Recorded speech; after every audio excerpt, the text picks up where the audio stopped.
Hello students, अनु की पाठशाला में आपका स्वागत है। जैसे कि आपको पता है बच्चों की इस यूट्यूब चैनल पे 10th बोर्ड मैथमेटिक्स सब्जेक्ट की क्लासेज जो हैं वो रेगुलर चल रही हैं और हम जो है वो प्रश्नावली 3.1 दो चरों वाले रैखिक समीकरण युग्म जो है ये प्रश्नावली हमने स्टार्ट कर दी थी और मैंने आपको बताया था कि इस क्लास के अंदर जो है हम सबसे पहले इस समीकरण का जो बिल्कुल बेसिक कंसेप्ट है उनको अच्छे से क्लियर करेंगे, क्योंकि जब हमें इस प्रश्नावली के बारे में अच्छे से पता होगा कि दो चर वाले रैखिक समीकरण युग्म होते क्या है, कैसे इनको सॉल्यूशन इनका किया जाता है, उसके बाद हम जो है प्रश्नावली वाले क्वेश्चंस को सॉल्व करेंगे। तो देखते हैं, जैसे हमने पहले आपको इसे फर्स्ट क्लास में मैंने आपको बताया था कि किस तरह से कि दो चर वाले रैखिक समीकरण युग्म के हर शब्द का अर्थ क्या होता है, किस तरह से हमें दो चर क्या कैसे होंगे, रैखिक समीकरण क्या होती है और कैसे इसमें दो समीकरणों को लेकर हम इसको सॉल्यूशन करते हैं। तो आज का देखो हमारा टॉपिक क्या है बच्चों कि अगर आपको कोई दो चर वाले रैखिक समीकरण हो तो उसको हम हल कैसे करेंगे, उस रैखिक समीकरण का हल कैसे होगा। तो देखिए, आपको पता है एक मानक रूप है ax + by + c = 0। आपको पता है ये समीकरण है, एक रैखिक समीकरण है, क्योंकि इसमें चर की अधिकतम घात कितनी है, 1 है। अब बताओ इसमें चर कितने दिख रहे हैं आपको, x और y दो चर दिख रहे हैं, इसका मतलब ये दो चर वाली एक रैखिक समीकरण है। अब देखो बच्चों, आपको इसका सॉल्यूशन निकालना है, यानी कि इस समीकरण का हल निकालना है। अब थोड़ा सा आप याद करने की कोशिश कीजिए अपनी 8th क्लास को, अपनी 9th क्लास को, जिसमें आपने देखा था कि हमेशा एक चर होता है। अगर एक चर होता है तो ऐसे रैखिक समीकरणों को हम हल कर लेते हैं, गुणनखंड करके कर लेते हैं, किस तरह से उसमें हम चर राशि अलग करते हैं, चर राशि अलग करते हैं। लेकिन क्योंकि अब हमारे पास जो ये समीकरण है, रैखिक समीकरण, इसमें चर कितने हैं, दो चर हैं। तो इस रैखिक समीकरण का हल क्या होगा कि x और y के वे मान जो इस समीकरण को संतुष्ट कर दें, यानी कि इस समीकरण को संतुष्ट करते हैं x और y की ऐसी वैल्यू, वो मान जो होते हैं x और y के, उसे कोई हम द्विचर रैखिक समीकरण के क्या कहते हैं, हल कहते हैं। अब देखिए एग्जांपल से समझिए, जैसे आपके सामने एग्जांपल दे दिया, आपके सामने रैखिक समीकरण दे दी दो चर वाली x + y - 4 = 0 और वो कह रहे हैं इसके हल ज्ञात कीजिए।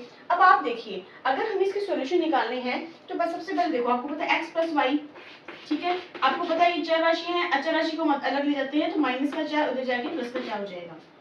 अब ऐसी कंडीशन में आपको करना क्या है, आपको अपनी मर्जी से किसी एक चर की जो वैल्यू है ना वो माननी पड़ेगी। आपका जो मन करे आप मान सकते हैं और दूसरी चर राशि की वैल्यू जो है वो अपने आप आ जाएगी। कैसे, जैसे मान लो सबसे पहले आपने क्या किया, आपने मान लिया कि माना x बराबर जो है वो 0 है। अब आप बताइए, अगर x का मान 0 है और आप इसमें रखो वैल्यू, तो बताओ अगर x का मान 0 है तो बताओ y का मान कितना हो जाएगा, 4 हो जाएगा। इसका मतलब क्या हुआ, आपके पास एक हल क्या आ गया, x का मान 0 और y का मान 4, ये आपके पास एक हल आ गया। इसको इस रूप में हमने क्यों लिखा है, निर्देशांक वाली प्रश्नावली, सातवीं प्रश्नावली मैंने आपको इससे पहले करवाई थी, वो इसके पीछे रीजन यही था कि अब इसमें जैसे भी आपके सामने एक निर्देशांक बिंदु लिखा है ना, तो आपको पता चलता है कि ये x की वैल्यू है और ये वाली y की वैल्यू है। आगे देखिए, अब जैसे आपने माना कि चलो x का मान 0 है तो x का मान 1 मान लेंगे।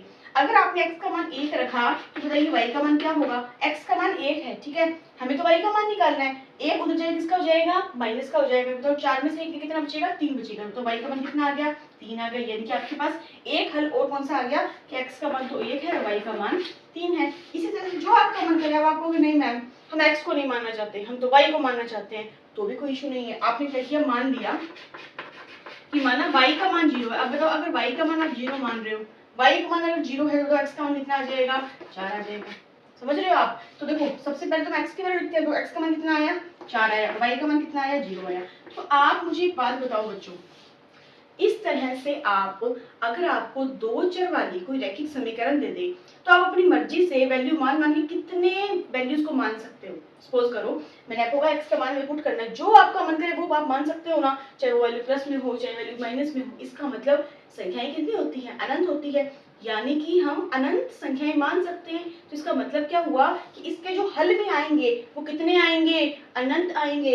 यानी कि दो चर वाली जो रैखिक समीकरण होती है ना, उसमें उस समीकरण के जो हल होते हैं वो कितने होते हैं, अनंत हल होते हैं। कारण क्या है कि इसमें जो वैल्यूज भी है हम जितने आप हमारा मन करे उतना हम उसमें पुट कर सकते हैं। यानी कि अगर इसको डैश डैश देखें तो अगर x का मान हम इन्फिनिटी पुट करते हैं, यानी कि x की जो वैल्यू है जो मान पुट कर रहे हैं वो हम -इन्फिनिटी से लेके प्लस के इन्फिनिटी तक कुछ भी पुट कर सकते हैं। तो इसका मतलब आपको जो मान प्राप्त होगा y का वो भी -इन्फिनिटी से प्लस इन्फिनिटी के बीच में कोई भी मान हो सकता है। आई होप आपको ये बात थोड़ी समझ में आई होगी।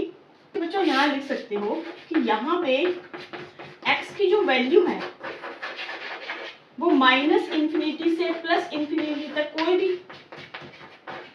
कोई भी ले सकते हैं। अब आप बताओ अगर वैल्यू आप कोई भी ले सकते हो तो y का मान भी क्या होगा, तो y का मान भी आपको माइनस इंफिनिटी से प्लस इंफिनिटी के बीच में कोई भी आ सकता है।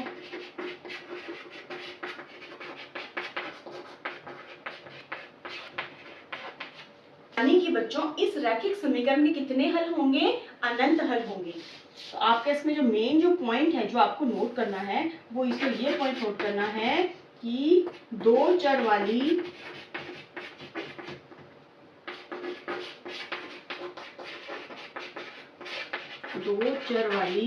रैखिक समीकरण के अनंत हल होते हैं।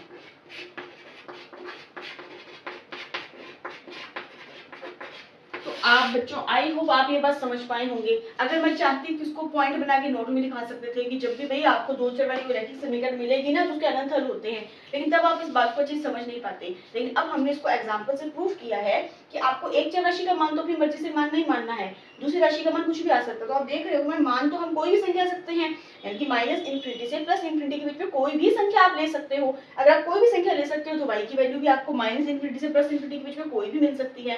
तो इसका मतलब ये हुआ कि दो चर वाले जो रैखिक समीकरण है ना उसके कितने हल होते हैं? अनंत हल होते हैं। और ये बात आपको अच्छे से ध्यान रखनी है, यानी जब भी आपके सामने दो चर वाली रैखिक समीकरण आएगी आपको इसी तरह से उसके मान जो है अपनी मर्जी से एक मान मान लो एक चर राशि का, दूसरी चर राशि का मान अपने आप निकाल सकते हो। ठीक है, तो आप इसको अच्छे से नोट कीजिए, फिर इसमें हम देखते हैं इसमें अगला जो टॉपिक है।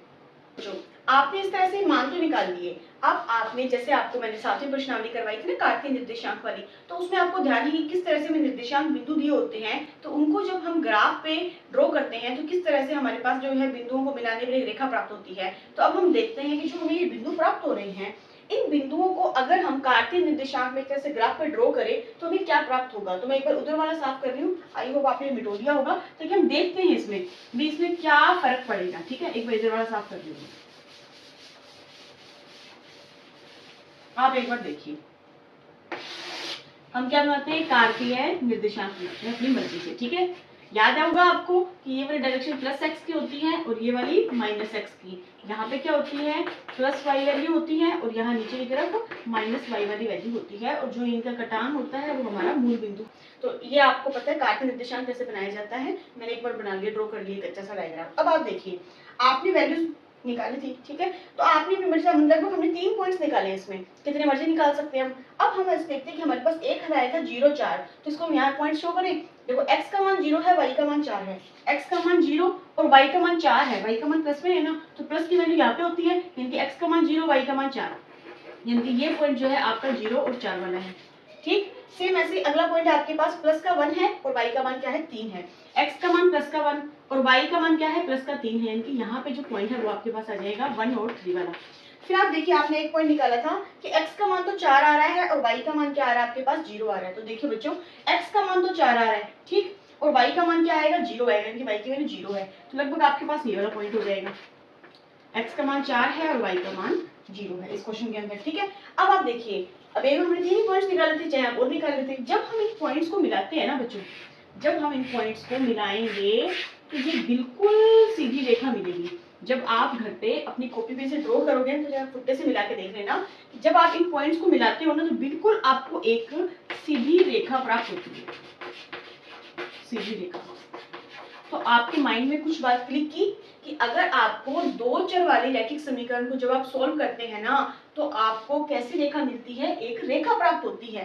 कैसी रेखा, एक बिल्कुल सरल रेखा प्राप्त होती है। अब आप बताइए एक आपके पास दो चर वाली रैखिक समीकरण थी, आपने इसको हल किया तो आपको पता चलेगा भाई हमें एक सीधी रेखा प्राप्त होगी, एक सरल रेखा प्राप्त होगी। ठीक है, ऐसे ही अगर आपको दो चरों वाली रैखिक समीकरण का युग्म दे दे, युग्म का मतलब जोड़ा, जैसे पहले वाली क्लास में बताया था ना कि आपको इसमें दो समीकरणें दी होंगी, तो बात तो कोई नहीं करनी है। जैसे आपने इस समीकरण के निर्देशांक निकाल के ड्रॉ किया है वैसे ही आप दूसरे समीकरण के निर्देशांक निकाल के इसको ड्रॉ करोगे, देन क्या बनेगा आपको। अब इससे आगे वाले सेशन में आपको समझाऊंगी मैं कि किस तरह से वे दोनों जो रेखाएं जो हैं वे एक दूसरे को काटेंगी या समानांतर होगी या संपाती होगी। तो अब तक आपने ये देखा है बच्चों कि अगर आपको कोई इस तरह से दो चर वाली रैखिक समीकरण दी होती है तो उसका हल कैसे निकाला जाता है। एक चर राशि का मान खुद से मान लो और दूसरी राशि का मान अपने आप निकल जाता है। तो हम ये देखते हैं कि हम अनंत तक किसी भी संख्या को मान सकते हैं। इसका मतलब यानी कि दो चर वाली जो रैखिक समीकरण होती है उसके कितने हल होते हैं, अनंत हल होते हैं। अब ये मैंने क्यों ड्रॉ किया था, इसको ड्रॉ करने के पीछे एक रीजन है कि अगर आपको किसी ऐसे समीकरण को सॉल्व करना है तो आपके पास कम से कम कितने बिंदु होने चाहिए, तो कम से कम है ना बच्चों आपके पास 2 पॉइंट्स तो होने ही चाहिए, ये मिनिमम है। जब तक आपके पास 2 पॉइंट्स नहीं होंगे ना तो आप उसको ग्राफ पे ड्रॉ नहीं कर सकते। बाकी 3, 4, 5 कितने भी आप निकालो वो आपकी मर्जी है, लेकिन कम से कम हमें कितने पॉइंट्स निकालने चाहिए, कम से कम हमें 2 हल जो है उसके निकालने होंगे। आप चाहो तो इसको यहाँ पे लिख भी सकते हो कि एक रैखिक समीकरण